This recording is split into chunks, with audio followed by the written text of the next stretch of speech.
Peace, baby. Prospector Tripp. I'll unload these panels so we can check them a little bit, make sure they cook. I can stick them back up here and know what I got. Let me get these things off here. Now, this off here. Get our flood waters off here. Now down here.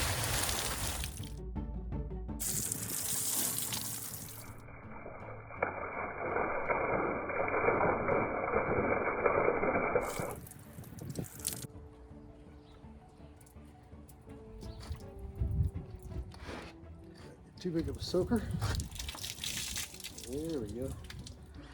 Okay, let's see what we got here. It says, let's do it in the shade. Made in the shade.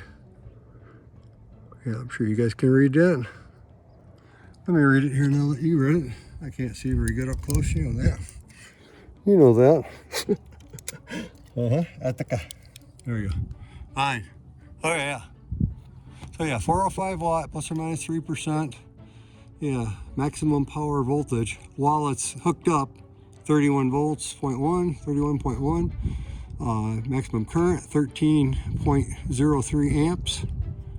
Open circuit voltage, 37.3, which that's good because all 10 of them together is 373, right? And my inverter in there can handle all that voltage.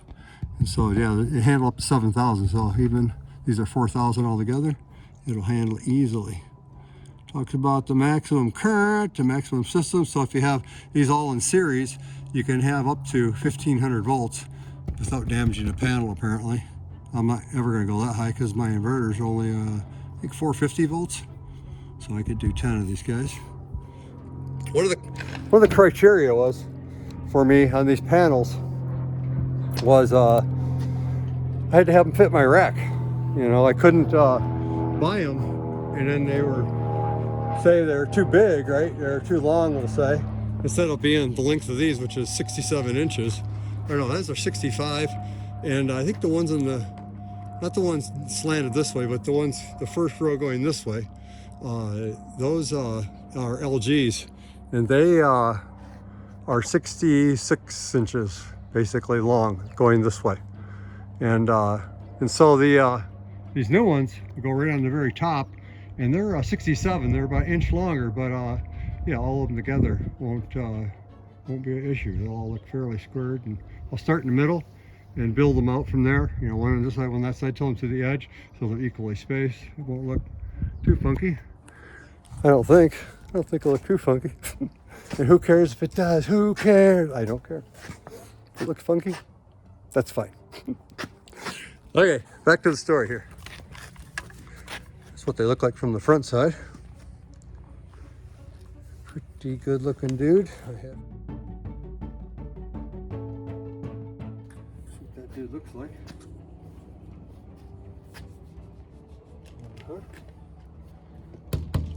Okay, good. If I had my meter, we could check it. Yeah, Maddie. Okay, fine. A little higher voltage than the other one, which might be, I don't know what it's just yet, but that one's a smidge lower. Interesting. Maybe the sun was a little funked. I don't know. It doesn't have any clouds. It should be roughly the same. That one reads a little low. Yeah, folks, all of them read over the spec, except the very first one. The highest reading I could get on it was 37 volts so far. Yeah, the spec is 37.3. All these guys read basically about 37.5 to 37.8. So they all were over spec by I don't know, a percent or two, a couple percent.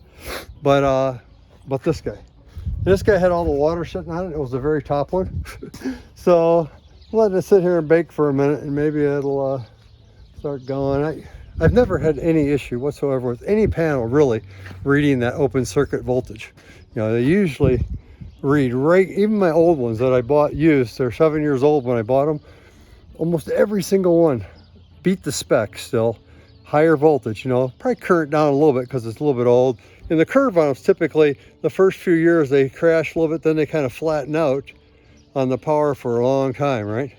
So that first couple of years they dipped down, which those were 7 years old, so they were already past that first little burning dip, and then now they're on their skate for 20 years or whatever.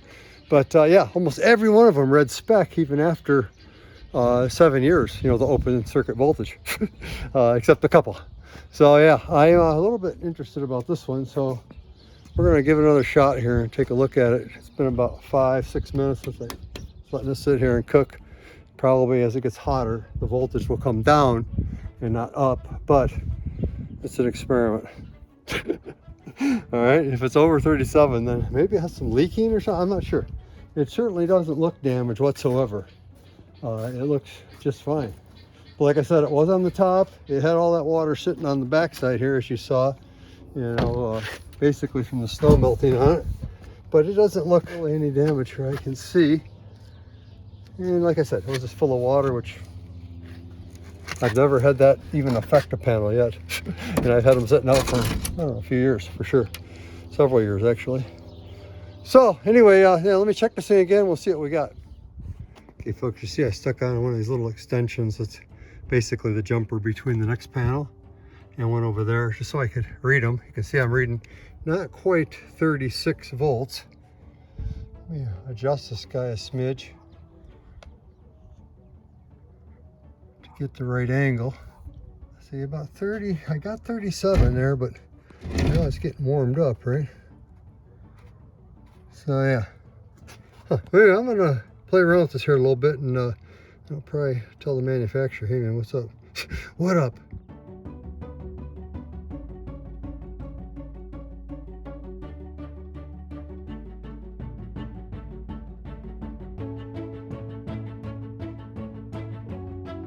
Stay off there, Joseph. Stay off there.